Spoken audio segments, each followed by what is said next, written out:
Anna Lambert et Michal Krikakowski, pardon pour la prononciation, vous avez tous les deux participé au collectif Intonation et à l'ouvrage sous la direction de Bernard Stiegler, Bifurqué. Vous pouvez nous en parler? Le collectif Intonation, donc c'est un ensemble de chercheurs, de professionnels, d'amateurs, de citoyens qui s'est constitué en fait à partir de 2018 à l'initiative du philosophe Bernard Stiegler dans le but d'écrire au départ un mémorandum qui avait vocation à être transmis à l'Organisation des Nations Unies pour lancer un programme de recherche contributif dans différentes localités pour expérimenter des modèles économiques et technologiques différents qui favorisent, disons, le partage et la pratique collective des savoirs, pour le dire de manière très ramassée. Et puis donc ce collectif s'est retrouvé à différentes occasions, a coécrit ensemble en fait un texte qui est finalement devenu un livre qui s'est intitulé Bifurqué. Voilà pour le dire très simplement dans un premier temps. Oui, Bifurqué, il n'y a pas d'alternative. Hein, on a tenté de dévoyer ce fameux adage de Margaret Thatcher qui a dit la même chose il y a 40 ans déjà, et aujourd'hui nous disons effectivement qu'il n'y a pas d'alternative. Pourquoi? Il faut changer le modèle économique qui est devenu non seulement caduque, mais autodestructeur par rapport aux enjeux de l'Anthropocène. Donc avec cet ouvrage, on voulait deux choses, c'est-à-dire diagnostiquer la situation, et notre diagnostic est que l'Anthropocène peut être appelé un Anthropocène parce que c'est en fait l'époque où on observe une production absolument excessive d'entropie, hein, sous toutes les formes. Hein. Et deuxième chose... l'entropie. Alors, l'entropie, non, c'est compliqué à expliquer, bien sûr, parce qu'en fait, c'est un concept qui vient de la thermodynamique, de la physique thermodynamique, et en fait, qui a ensuite eu un devenir, disons, assez transdisciplinaire, parce qu'il a été repris dans différents champs. Donc, à la base, l'entropie, pour le dire très simplement et un peu grossièrement, hein, c'est la tendance à la désorganisation, à la dissipation de l'énergie, à la déstructuration d'un système, d'accord, et à plus spécifiquement la transformation de l'énergie sous forme de chaleur et sa dissipation dans le cadre de ce processus. Et en fait, retenons destruction. Retenons, voilà, désorganisation, déstructuration. Là où l'anti-entropie, alors d'abord la négantropie puis l'anti-entropie, en biologie va venir désigner l'activité du vivant. De l'organisme vivant, qui, lui, maintient son organisation au cours de l'évolution de sa vie, d'accord? Un organisme maintient son organisation, sans quoi il s'autodétruit, d'accord? Et en même temps, il évolue, il se transforme, d'accord? Donc, la tendance inverse à l'entropie, en quelque sorte, c'est une tendance à l'organisation, à l'évolution, à la transformation. Voilà. Et c'est évidemment des définitions très générales. Hein. Si on rentre dans la physique ou dans la biologie, on va devoir spécifier bien sûr ces concepts. Hein. Moi, je les définis comme ça de manière très générale. Après, on peut les transposer dans d'autres champs. Ça a été le cas. Et penser, par exemple, une forme d'entropie psychique, c'est-à-dire de désorganisation de la subjectivité, de perte de l'énergie psychique, par exemple, de dissipation de l'énergie, de troubles attentionnels, vous voyez ce que je veux dire, à l'opposé d'une forme, par exemple, de concentration, d'implication dans un projet, etc. De même, au niveau social, on peut parler d'entropie sociale lorsqu'un groupe, en fait, se dissout, lorsque les différents membres du groupe vont s'opposer les uns aux autres, lorsque le groupe va se déstructurer, là où il y aura plutôt, ou bien alors lorsque le groupe va répéter toujours les mêmes processus, répétition constante et pas d'émergence de nouveautés. Là où à l'inverse, l'anti-entropie ou la négantropie pourra être pensée comme l'organisation sociale, collective, mais aussi l'évolution, la transformation des institutions, des groupes, des organisations. Donc c'est un petit peu en ce sens-là qu'on entendait ces concepts, sachant qu'il y a de nombreux débats scientifiques et philosophiques à ce sujet et que Bernard Stiegler a une théorie à proprement parler de ces questions. Mais là, c'était des définitions très, très générales. Oui, je pense qu'on a effectivement voulu éveiller une sorte de débat sur l'entropie en disant que ce concept doit être débattu. Et c'est en cela qu'il faut aller au-delà de la thermodynamique pour parler d'entropie. Il faut aller au-delà de la théorie d'information pour parler d'entropie et comprendre ce concept de manière transversale, c'est-à-dire à travers toutes les disciplines rationnelles de nos connaissances.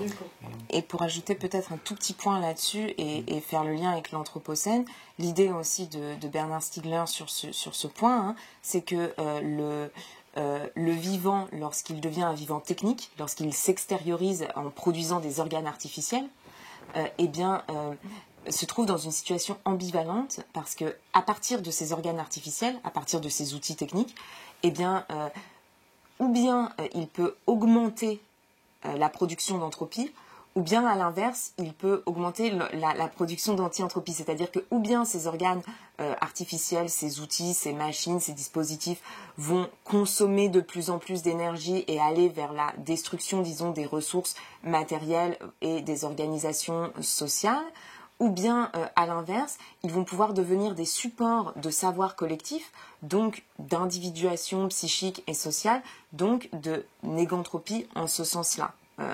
Et là, Bernard Stiegler parlait de négantropie avec un A, articulant l'entropie avec un E, c'est-à-dire la notion physique d'entropie, avec la question de l'anthropologie avec un A, c'est-à-dire la question du fait humain, des sociétés humaines. D'accord ? Et tout l'enjeu était de transposer cette notion d'entropie dans le champ de l'anthropologie, justement, pour produire une nouvelle analyse de l'anthropocène, avec un A, qui soit compris comme un anthropocène avec un E, comme le disait Michel tout à l'heure, et de renouveler, du coup, les perspectives pour sortir de cette situation. Ouais. Et alors, pratiquement, comment il a programmé ou conçu cette mise en application du concept? En expérimentant. Parce que la situation dans laquelle nous sommes, c'est que nous savons tous et toutes que le modèle du développement dominant ne marche plus.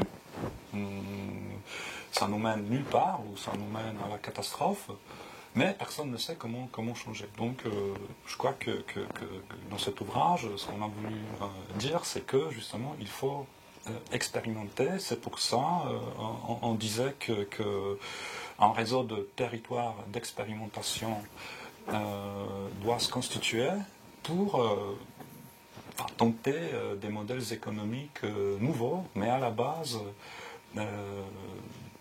d'expérimentation qui sont cependant soutenus par un travail théorique très rigoureux qui porte sur toutes les disciplines scientifiques, de la philosophie jusqu'aux sciences naturelles et exactes. Je crois que l'idée... On n'a pas une solution très simple comme ça, n'est-ce pas, qu'on puisse mettre en œuvre un peu partout dans le monde. Je pense que ce côté d'expérimentation est fondamental. Oui, la question des expérimentations locales était très importante, c'est-à-dire que l'idée, en fait, c'était pas de proposer à travers le livre bifurqué la solution parfaite, parce qu'en fait personne ne la connaît et qu'en plus les évolutions techniques se poursuivent en permanence, donc c'est extrêmement difficile de proposer une solution qui serait la bonne une fois pour toutes, bien évidemment, mais en fait l'idée c'était de proposer plutôt une méthode de travail en fait, et de développer des recherches contributives dans différentes localités qui avaient toutes pour but en fait d'imaginer donc des modèles technologiques et économiques qui intensifient la pratique des savoirs, qui valorisent le travail, hein, sur le modèle de ce que Bernard Stiegler avait pensé sous le nom d'économie contributive ou de technologie de l'esprit, en fait, qui désigne donc l'économie contributive, un modèle économique qui valorise les activités de travail, les activités contributives qui sont, durant lesquelles les individus pratiquent des savoirs, des savoir-faire, des savoir-vivre, des savoirs théoriques, et qui sont utiles en fait aux populations et aux territoires, et non pas destructrices des structures sociales ou des économies locales. Donc c'était ça le but. Et d'articuler évidemment ces expérimentations de l'économie contributive avec une transformation des technologies numériques aussi. Oui, alors en fait, moi je dirais juste une chose, c'est que suite à la publication de ce livre, il n'y a finalement pas eu de programme de recherche contributive soutenu par l'ONU avec officiellement, disons, l'expérimentation des démarches que nous proposions dans le livre. Donc cela n'a pas vu le jour. Et à partir de l'automne 2020, Michal et moi avons simplement décidé de faire un séminaire autour du livre bifurqué pour que les personnes qui s'intéressent à ces thèses ou à ces perspectives puissent venir en discuter avec nous, éventuellement avoir un certain nombre d'explications plus spécifiques sur tel ou tel concept, sur telle ou telle thèse qui était avancée, parce que le livre est assez compliqué tout de même, voilà, pas toujours parfaitement clair, voilà. Donc l'idée c'était de le faire revivre un petit peu, ce livre, avec les expériences de chacun et chacune, et d'ouvrir la réflexion plus généralement en fait, au-delà du collectif Internation qui avait contribué à l'écriture du livre. Et suite à ce séminaire, effectivement, il y a de nombreuses personnes qu'on a rencontrées qui essayent, dans leur localité spécifique, de mettre en œuvre des projets de recherche contributive. Alors, c'est évidemment très varié. Ça va d'un enseignant dans les Pyrénées qui essaye de mettre en place un séminaire de recherche contributive pour inventer avec les enseignants et les étudiants des dispositifs numériques qui favorisent de nouvelles formes attentionnelles, donc qui ne court-circuitent pas les capacités de mémorisation, de concentration, etc., mais qui permettent justement la contribution des étudiants et la mise en œuvre de nouvelles activités collectives dans le cadre de l'enseignement. À d'autres personnes, par exemple, qui voudraient lancer un projet de territoire apprenant contributif au Sénégal, par exemple, ou bien une architecte qui essaye de travailler sur le BIM, donc sur le Building Information Modeling, avec des étudiants en lycée professionnel du bâtiment et un cabinet d'architecture. En fait, il y a différentes personnes, différents groupes, qui sont intéressés par les perspectives générales développées dans le livre bifurqué, mais qui ensuite, localement, mettent en place des choses très singulières, en fait. Et le but de ce séminaire, c'était aussi de permettre à toutes ces personnes de se rencontrer, d'échanger, d'apprendre les unes les autres, parce que souvent, elles ont beaucoup plus en commun qu'elles ne le soupçonnaient, quoi. Et de partager, en fait, avec elles une sorte de fonds préindividuels, d'un certain nombre de théories, de concepts, de perspectives que nous avions essayé d'expliciter dans cet ouvrage, tout simplement. Oui, effectivement, cet ouvrage n'est pas d'un abord très facile. D'abord parce que quand même il y a plusieurs concepts qu'on manie, et ensuite parce que on a quand même écrit cet ouvrage en étant 52 personnes. Hein, donc c'est pas facile d'écrire un ouvrage dans ce genre de groupe. Donc c'était déjà une expérience pour moi, une très grande expérience, parce que j'avais jamais travaillé comme ça avant. Et donc l'enjeu de ce séminaire était d'abord pédagogique. Il s'agissait, on a fait de tout notre possible de simplifier, de vulgariser, dans le noble sens de ce terme, les concepts qu'on a mobilisés en tant que le collectif Internation. Donc c'était une chose. Et deuxième chose, il s'agissait justement d'insister sur cet aspect local de ce que nous avons voulu dire dans cet ouvrage, parce que l'économie contributive, ça marche à condition qu'elle soit pratiquée dans les localités. Hein. Donc, par exemple, depuis ma perspective polonaise, ce qui m'intéresse maintenant, c'est de promouvoir ces concepts en collaborant avec les doctorants que j'enseigne, en leur montrant que quelle que soit leur discipline, les concepts élaborés dans Bifurquet peuvent leur servir de support pour mettre leur recherche à eux. Hein, et en même temps, pour leur montrer que cette recherche-action, que la recherche contributive peut se pratiquer aussi dans ma localité à moi, dans ma région, de la Haute-Silésie, qui vit actuellement une transition énergétique de manière beaucoup plus prononcée, parce que c'est la région où il y a toujours des mines, où l'on extrait, 85% du charbon en Europe. Hein, donc c'est ça l'enjeu aussi de l'économie contributive, c'est-à-dire de répondre concrètement à des problèmes locaux qui ne sont pas la même, je sais pas, à Paris, en pleine commune et en Silésie. Hein. Non, mais en tout cas, ce qui est important, c'est que cette méthode de la recherche contributive, en fait, elle consiste toujours à associer des chercheurs avec des professionnels et des habitants d'un territoire donné, et à travailler ensemble autour de problèmes concrets, tout en s'inspirant, utilisant les théories scientifiques et philosophiques, toutes sortes de théories. Et du coup, cette articulation-là, en fait, elle permet normalement d'inventer de nouvelles perspectives par rapport à toutes sortes de questions différentes. Même si nous, les questions sur lesquelles nous étions vraiment focalisés dans le cadre du projet de recherche contributive à Pleine Commune, c'était les questions effectivement de la transformation des métiers du bâtiment avec la numérisation des technologies du bâtiment, et puis la question effectivement de la surexposition aux écrans, avec la diffusion des smartphones dans les sociétés, les enjeux que cela engendre pour les jeunes générations.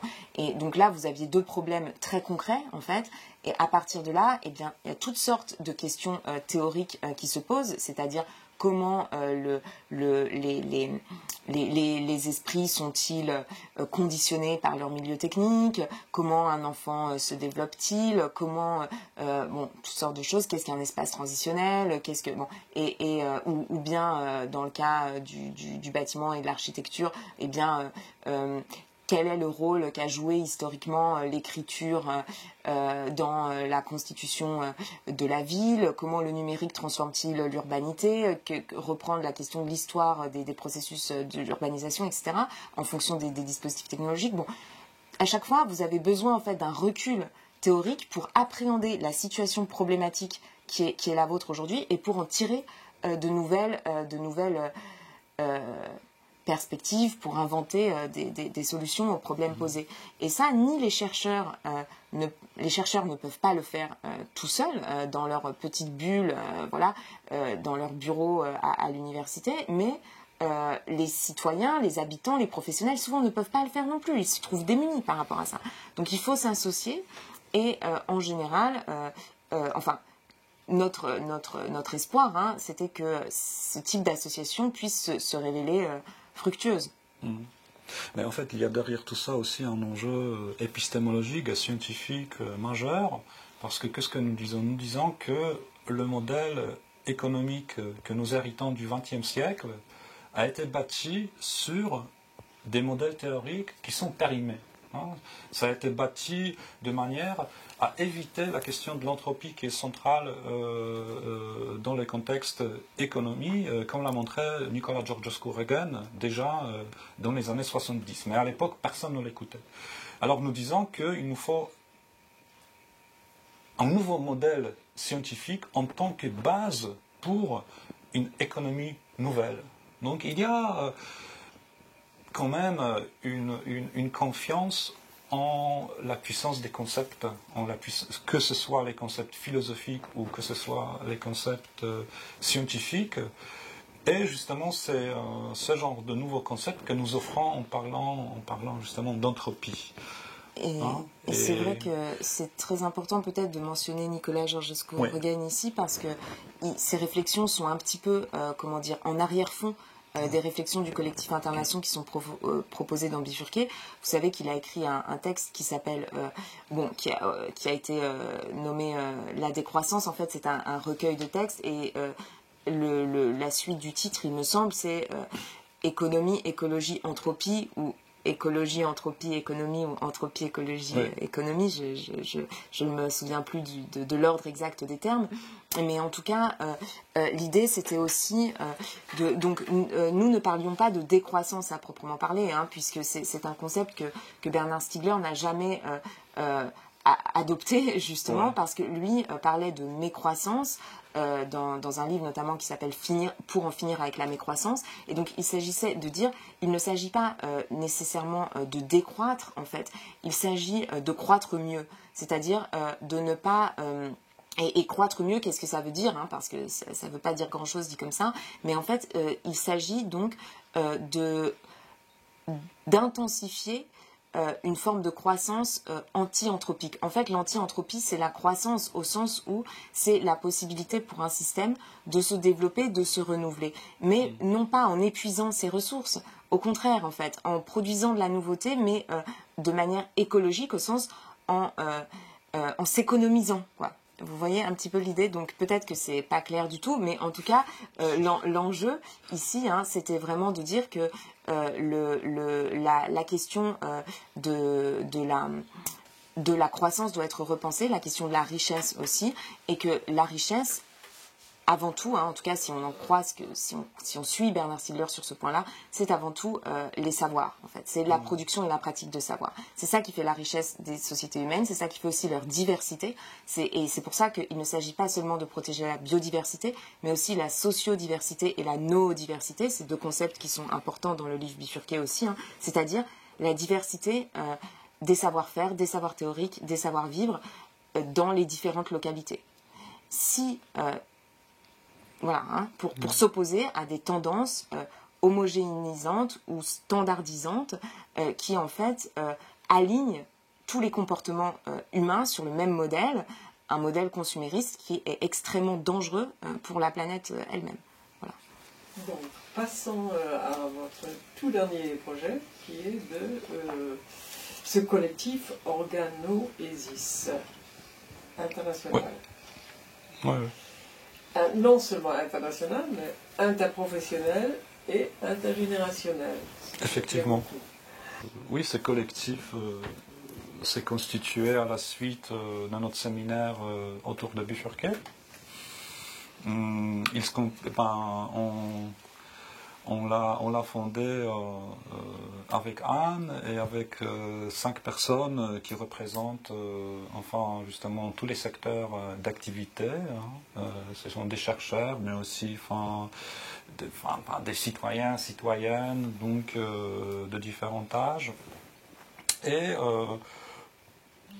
en fait, nos travaux, au départ, sont marqués de part en part par l'esprit de Bernard Stiegler, ses projets, ses initiatives. D'un côté, il s'agit de poursuivre ses travaux théoriques, et notamment les travaux qu'il a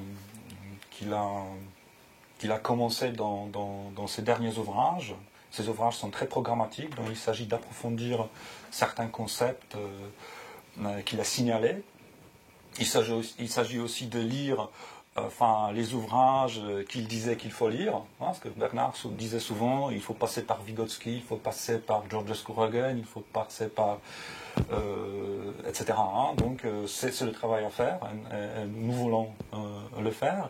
Et en même temps, il s'agit justement de poursuivre des travaux plus pratiques, en essayant de chercher des ponts entre la théorie et justement l'action. Hein. Donc c'était ça à peu près notre objectif. Oui, tout à fait. Peut-être pour mais je vais répéter ce que tu as dit, je crois, en fait, mais un peu différemment, mais simplement, en fait, le travail qu'on a fait dans le cadre de l'écriture de ce livre bifurqué, c'était vraiment un travail collectif.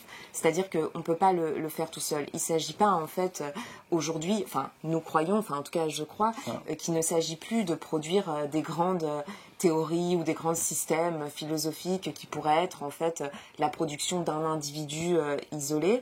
Il s'agit, en fait, à partir, en tout cas, d'un certain nombre de thèses théoriques, disons, de points de départ théoriques. Il s'agit de travailler ensemble de manière transdisciplinaire pour avancer dans différents champs, en fait. Ouais. Et donc notre idée en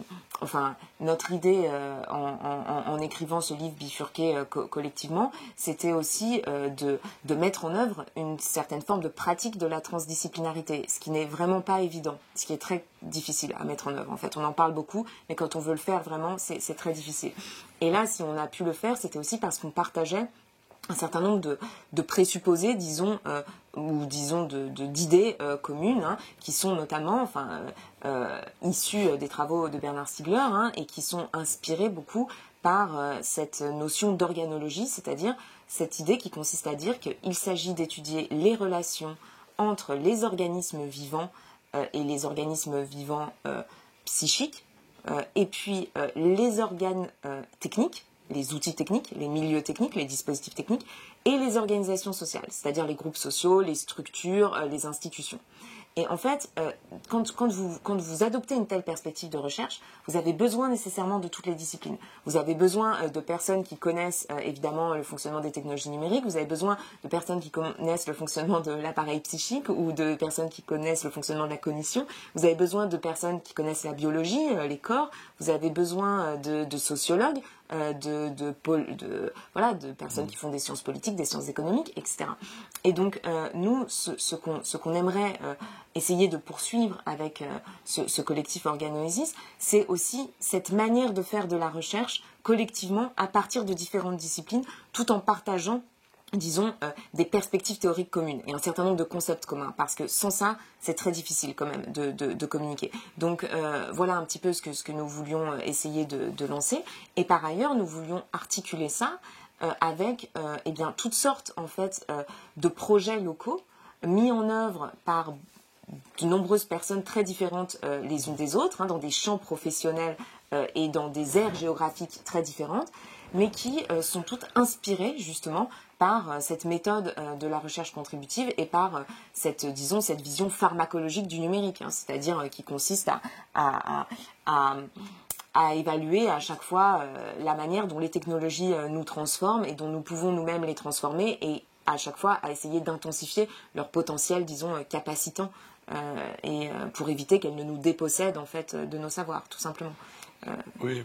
Je pense que cet aspect collectif de la production et de la distribution de savoir et de connaissances est absolument fondamental. Enfin, les scientifiques ont très bien compris il y a très longtemps que la science, ça se produit collectivement. Avec les chercheurs en sciences humaines, on n'est pas encore là parce qu'on est quand même toujours très habitué à l'image d'un philosophe qui travaille seul, hein, et qui écrit des commentaires, qui crée un système philosophique. Mais bon, aujourd'hui, je pense que... il en faut aussi, mais je pense qu'il faut articuler les deux, en fait, vraiment, parce que voilà, c'est pas contradictoire. Et je pense que pour les jeunes, notamment pour ceux qui luttent pour le climat, il n'y a rien d'étrange quand on étudie, je sais pas, la physique, l'histoire de l'art. Hein. C'est-à-dire, donc, c'est ce genre de pont que nous voulons créer en fait à travers Organoesis en dialoguant avec justement les représentants de toutes les disciplines, hein, de la biologie avec Maël Monteville jusqu'aux mathématiques avec Giuseppe Longo qui a remplacé Bernard en tant que président de l'association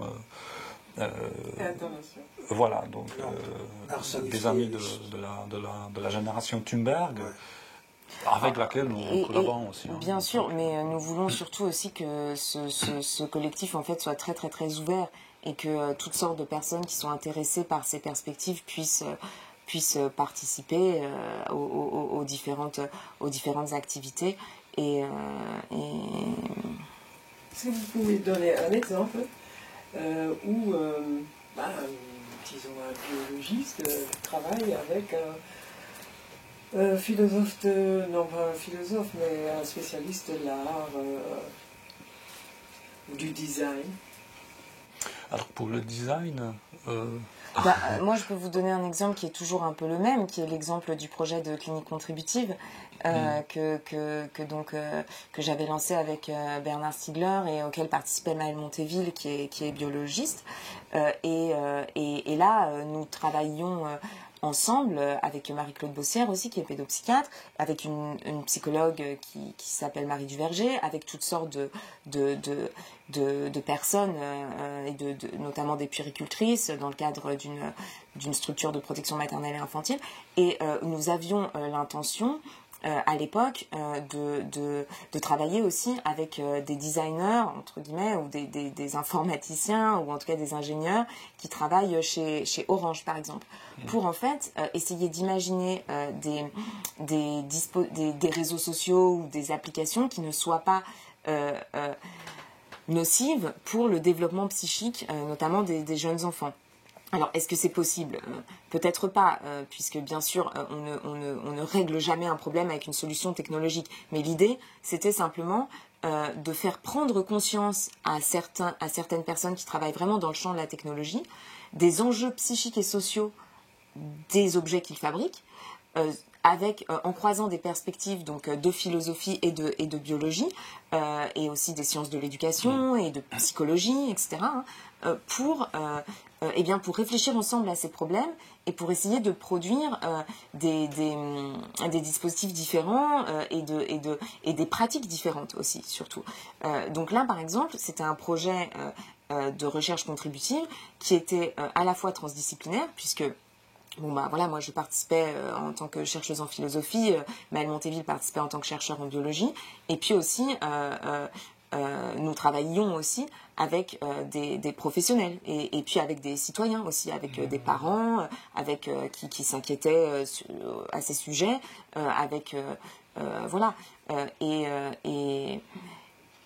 et le cas du projet de recherche contributive dont je vous parlais tout à l'heure, d'un enseignant donc, qui essaye de mobiliser la communauté enseignante autour de ces questions, de la question du numérique et de l'attention, c'est-à-dire de la manière dont les technologies numériques transforment nos capacités attentionnelles, et bien là aussi, il fait appel à toutes sortes de disciplines, donc à la fois à des psychologues, à la fois à des designers, à la fois à des théoriciens des médias, à la fois à des philosophes, et même en fait à des biologistes ou à des personnes qui travaillent sur l'éducation physique et sportive, par exemple. Ouais. Donc sur la manière dont les objets connectés transforment aussi nos manières, non seulement nos cerveaux, mais aussi nos activités physiques, en fait, et la manière, par exemple, le fait de se mesurer soi-même en permanence, qu'est-ce que ça engendre d'un point de vue, je sais pas, il y a plein de questions qui se posent. Et pour y répondre, il faut croiser absolument les disciplines. Et c'est tout à fait possible, hein. Et là, je vous cite ces deux exemples-là parce que c'est les deux premiers qui me sont venus et parce que c'est deux projets auxquels j'ai participé. Mais en fait, il y en a énormément d'autres. Et ça ne se limite pas du tout aux personnes qui travaillaient avec Bernard Stiegler. Il y a aussi d'autres personnes qui mettent en œuvre ce genre de projet, bien sûr.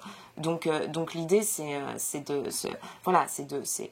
c'est d'intensifier un petit peu ces pratiques et puis surtout de poursuivre en fait un travail théorique collectif que nous avons commencé ensemble dans le cadre de l'écriture de ce livre bifurqué, mais qui est bien sûr ouvert à toute autre personne qui souhaiterait s'y intégrer, participer sur un plan ou sur un autre. Parce que comme le disait Michel tout à l'heure, effectivement la pensée de Bernard Stiegler a ouvert énormément de champs de recherche, et qui méritent en fait tous d'être approfondis, disons, d'être poursuivis, et pour cela en fait a besoin de beaucoup de force, beaucoup d'énergie, beaucoup de contributions, quoi. Ouais. Voilà.